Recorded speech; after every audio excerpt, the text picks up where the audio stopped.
The Great Gatsby research presentation by Sasha Gillis and Haley Lane. The Roaring Twenties were a time to be alive. The world's first commercial radio broadcast, circuses, vaudevillas, parties, and some of the first talking movies, which were aptly titled talkies.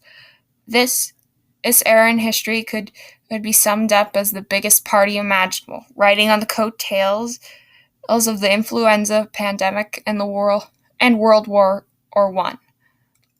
People weren't in the mood to feel afraid anymore, so they went out and celebrated. And as everyone knows, every good party breaks a few rules. You've all heard of the Second Amendment, which was one of the 10 original amendments in the U.S. Constitution. Well, back in 1919, specifically January 16th of 1919, the 18th Amendment was added. However, it would not come into effect until January 17th of the following year. This amendment was put in place to create a dry America by banning the sale of intoxicating liquors. Anything more than half of 1% of alcohol was forbidden. This amendment created the prohibition. For a period of 13 years, America was unable to legally obtain alcoholic drinks. Despite this amendment still being a part of the U.S. Constitution today, it has not been in effect since December 5th, 1933, when the 21st Amendment was called into effect, repealing the 18th Amendment and hence ending the prohibition. The Great Divide in America. On one side, you had the temperance movement, which had mostly been supported by women who felt alcohol destroyed families.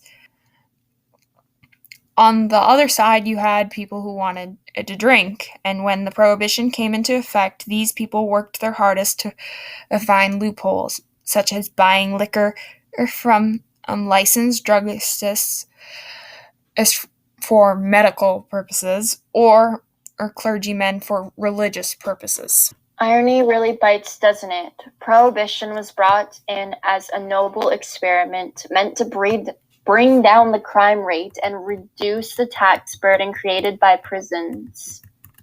But as you can see by the image of the St. Valentine Massacre in the background, that was not the case. In fact, the population of Sing Sing prison rose from a total of 1,100 to 1,500 in the first year of Prohibition alone, and the homicide rate during the Prohibition was at an all-time high. The FBI estimated around 1,300 gangs in Chicago alone. Before the 1920s, the term organized crime wasn't really a thing. Yeah, there were gangs and which uprised as during the 19th century, but those gangs of street thugs pulling low-level crimes. It wasn't until the 1920s that we got our classic idea of organized crime. Corrupt politicians, businessmen, gangsters had themselves lawyers and cops under their thumbs. An example of one of these organized crime syndicates was the Brigger Gang, which was led by Charlie Brigger, a Russian immigrant turned soldier turned cowboy turned coal miner. He was actually the last man to be publicly hanged in Illinois. Brigger is the man in the middle on top of the car, or in the image on the right. Before 1920s, the gangs were just neighborhood menaces, but the Roaring Twenties turned them into large organizations that were ran by very powerful people. During the 1920s, crimes such as bank robbery, kidnapping, auto theft, gambling, and drug trafficking were on the rise. An example of one of the criminals who participated in these crimes is the man on the right. His name is William Hale, aka the King of Osage Hills. This kettleman bribed, intimidated, lied, and stolen his way to wealth and power.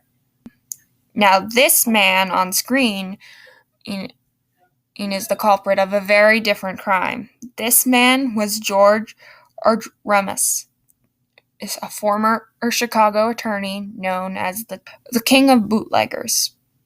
In with 1,000 alleged violations of the Falsity Act after leading in a large bootlegging operation in the Midwest. He was sentenced to 2 years in federal prison.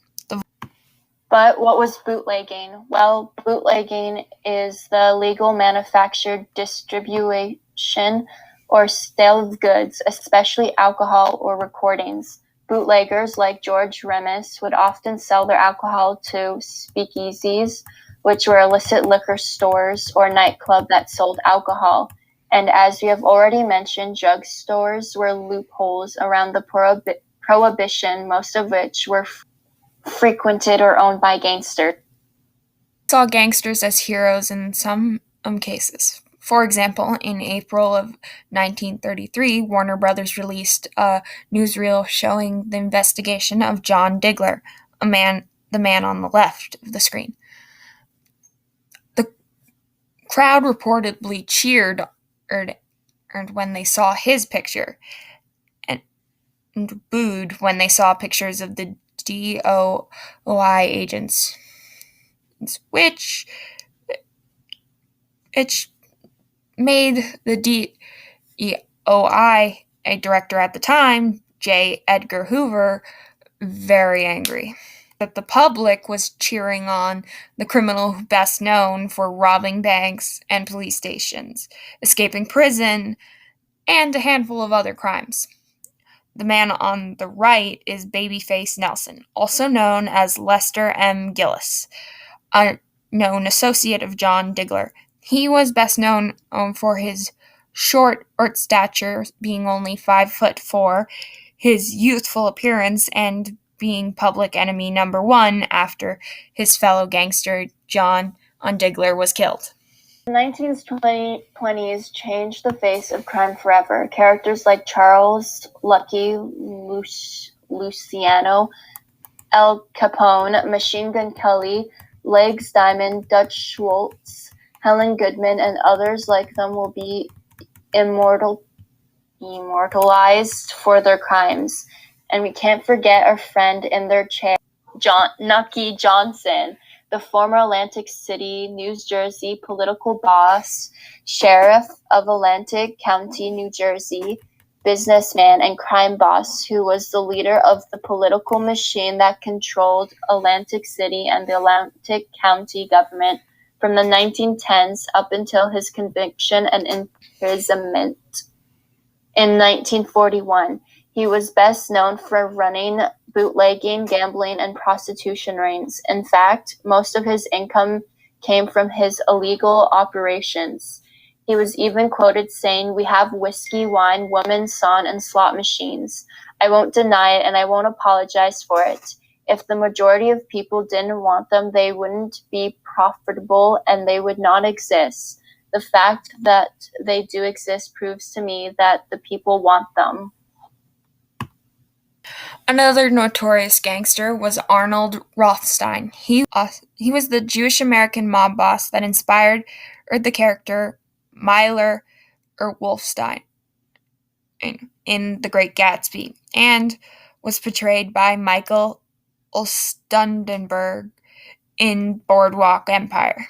Rothstein was born 17th, 1882 in New York City, and dropped out of school at 16, becoming a traveling salesman. His spare time in local pool halls, and that's where he first fell prey to the allure of crime. Stein started out small as the runner mini gambling rings and the local Rothstein wanted more, so he befriended the higher ups and they make him their fixer. And for those of you who don't know what that means, his job was to smooth over the rocky relationships between those breaking the law and those who had sworn to uphold it. Arnold Rothstein moved into liquor and narcotics business and became a kingpin of organized crime during the Prohibition era. He got his nickname Big Bankroll because he often carried around large wads of 100 bills. He also was known as the Brain because he would cleverly rig games so that he would come out on the top Okay. One of the great games that Arnold Rothstein is credited with rigging was the 1919 World. Although that has never been proven, Rothstein denied any involvement until the day he died. In the mid-20s, Rothstein was the financial kingpin of the Americans. He employed the most vicious mobsters of the era, such as Frank Costello, Jack Legs Diamond, Lucky Luciano, and Dutch Schultz.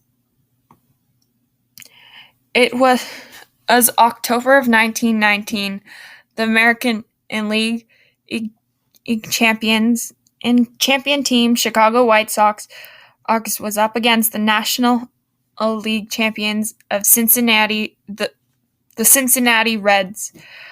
Just as how fixed the game is still up to debate. Stories differ quite a bit, but the likely beginning happened in weeks prior to the event, when White Sox first baseman and C. Arnold Chick Galden and a gambler by the name of Joseph Sport Sullivan met to discuss the possibility of the Sox throwing in the championship.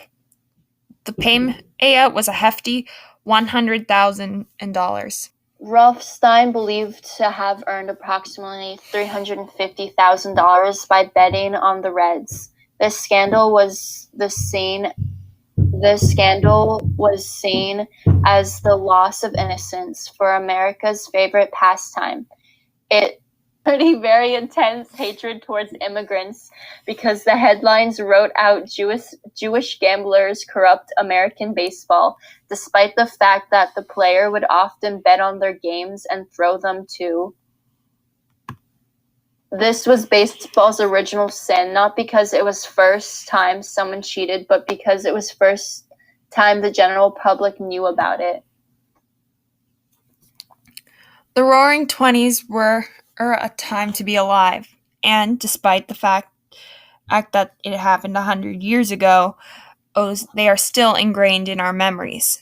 The magnificent parties, the dapper fashion, the astounding technological feats, and of course, the ever fascinating, ugly side of America. Any questions?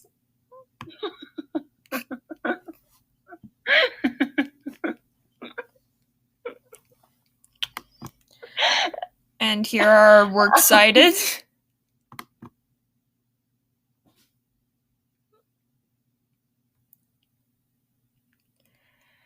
And thank you for watching.